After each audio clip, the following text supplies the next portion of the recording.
Na začetek naj k pozdravni besedi povabim predsednika Zveze društev slepih in slabovidnih Slovenije, Tomaža Vraberja.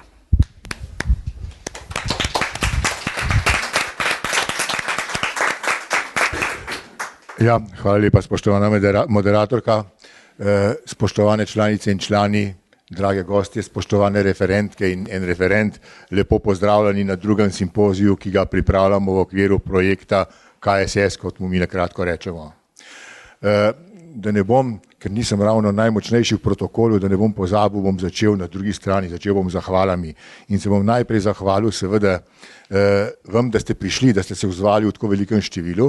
Potem se bom zahvalil seveda Znanstveno-raziskovalnemu centru SAZU, ZRT-SAZU in doktorici Saši Poljak za izredno pomoč in sodelovanje pri pripravi tega simpozija. Pa ne samo to, kot je sama omenila, veste, že dolga leta sodeluje z nami in morda se spomnite, to bo že 15 let ali pa dobrih 10 let, kar je pripravila razstavo o šolstvu slepih na Slovenskem, kar je bil tudi pomemben korak naprej. Skratka, hvala, Saša, za to sodelovanje.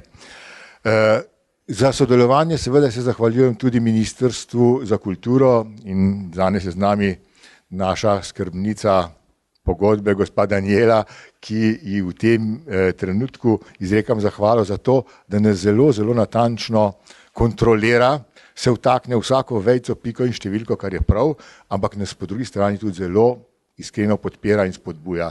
In zahvaljujem se ministrstvu, kjer je resnično nastala z nami skupaj posadka, ki vodi ta projekt. Ne bom predstavljal zdaj projekta, ampak vendarle mi dovolite, da nekaj besed o njem rečem. Zakaj? Zaradi tega, ker se je seveda v 2 letih ta projekt začel približevati svojemu sklepu.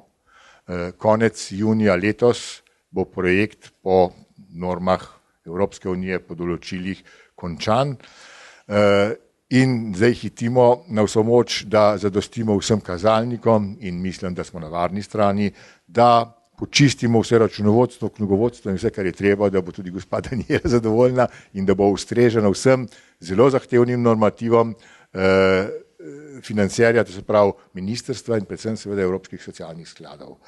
Jaz verjamem, da bomo uspešni, če bomo kje kakšno napako naredili, bomo opozorjeni in bomo popravili.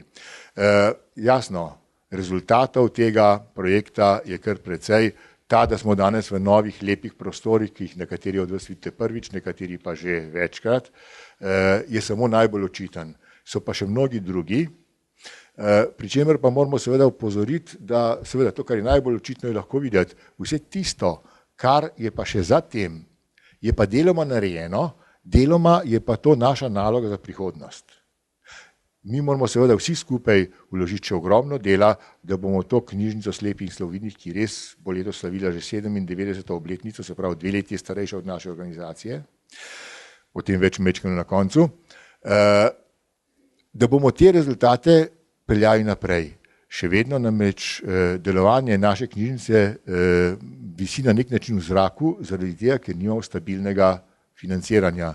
Predvsem z Ministrstvom za kulturo si prizadevamo, da bomo to uredili, ampak seveda, se veste, kje je danes najbolj boleč žulj cele družbe, finance, ki jih povsod primanjkuje. No, dobre volje na vseh stranih je toliko, da verjamem, da bomo prek mogoče kratkotrajnih burnih voda tudi to pripeljali v varen pristan, tako da bo ta knjižnica opravljala svoje naloge naprej. V zvezi s projektom moram reči še to, da se je pojavilo nekaj, bom rekel, kolateralne škode, če tako malo šaljivo to poimenujem. V resnici gre za neke rezultate, ki jih pravzaprav nismo pričakovali. Tukaj na desno je gospa Saša Serše, s pomočjo katere smo odkrili dokument, ki je po dolgih letih iskanja pravzaprav nam povedal, kdaj je bilo podporno društvo slepih ustanovljeno. 7. novembra 1920. Do lani jeseni smo vedeli, da je bilo to leta 1920, pa da je bilo najbrž enkrat jeseni. No, od zdaj vemo. Še bolj pomembna stvar, zaradi katere smo tukaj, je pa to, da nas je projekt na nek način sam prisilil, da smo začeli mečkano brskati, pa kdo je pravzaprav ta Minka Skaberne. knjižica nosi njeno ime, o njej nekaj vedel ali pa precej vedel Dušan, še nekateri posamezniki so kaj vedeli, nasplošno smo pa o njej govorili, ne da bi si predstavljali, kako je izgledala, ne da bi si predstavljali, kdo je bila ta gospa, kaj je naredila in začeli smo raziskovati. In to je najbolj pomembna, bom rekel, najbolj pomembni stranski učinek, da smo pripeljali naše odkrivanje do take ravni, da smo nenadoma ugotovili, česa vsega sploh ne vemo in da nam bodo marsikaj o tem povedale današnje referentke in pa edini referent Dušan. Pomembno je zaradi tega, ker je prav in pravično, da Minko Skaberne umestimo na tisto mesto, ki v naši zgodovini, v naši družbi pripada. Jaz sem bral številne članke o ustanavljanju knjižnice in vedno in povsod je bilo napisano, kaj in kako je Cankar odgovoril Minki Skaberne. Nikjer pa ni bilo napisano, kaj pravzaprav Minka Skaberne Cankarju napisala. In gospa dr. Petra Testen me je vprašala, kdaj ste pa odkrili to pismo. In res, na nek način smo ga pravzaprav odkrili, čeprav je bilo že desetletja verjetno v rokopisnem oddelku v Nuku. Ko mi je Sanja prebrala ta izvirno pismo, sem bil popolnoma šokiran. Pismo je tamle v kopiji, tisti, ki vidijo brati, vam bodo mogoče lahko prebrali v tehle okvirih. Kakšno fantastično spoznanje o slepoti in slabovidnosti je imela gospa, o kateri danes govorimo, že na začetku 20. stoletja. Nekatere stvari so meni se zdi še za danes preveč radikalne, pa čeprav hočemo razumeti slepoto drugače, kot se je razumelo takrat ali pa celo kaj prej. Drugič, da je bil ta njen podvig, ki ga je omenila Saša, da je 102 narodni dami, kot so jim takrat rekli, prostovoljki, prepričala, da so bile pripravljene se naučiti brajico.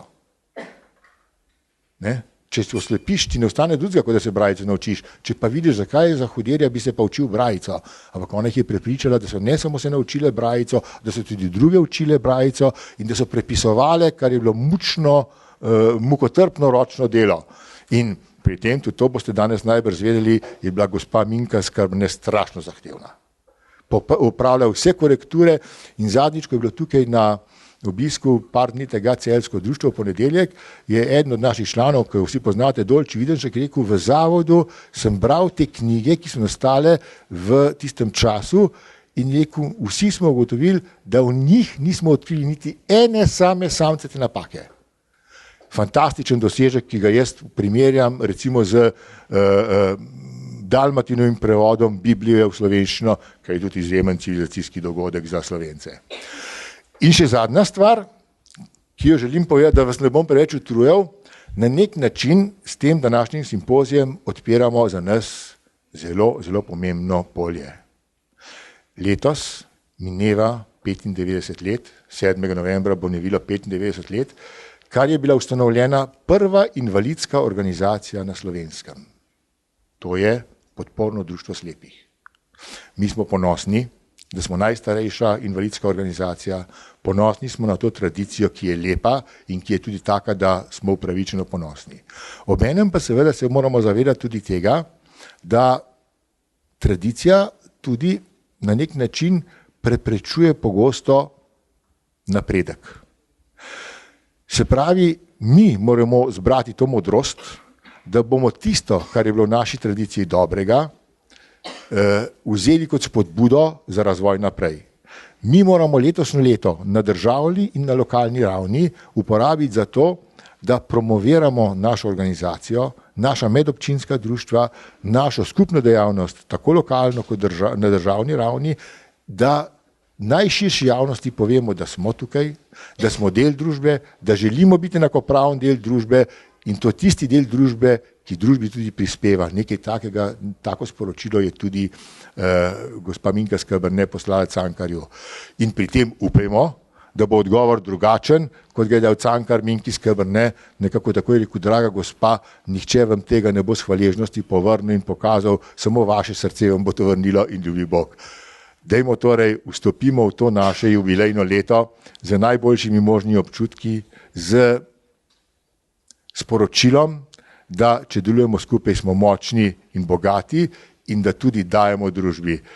Še enkrat hvala vam, ker ste prišli in želim vam lep, zanimiv in, bom rekel, duhovnosti poln dogodek. Hvala.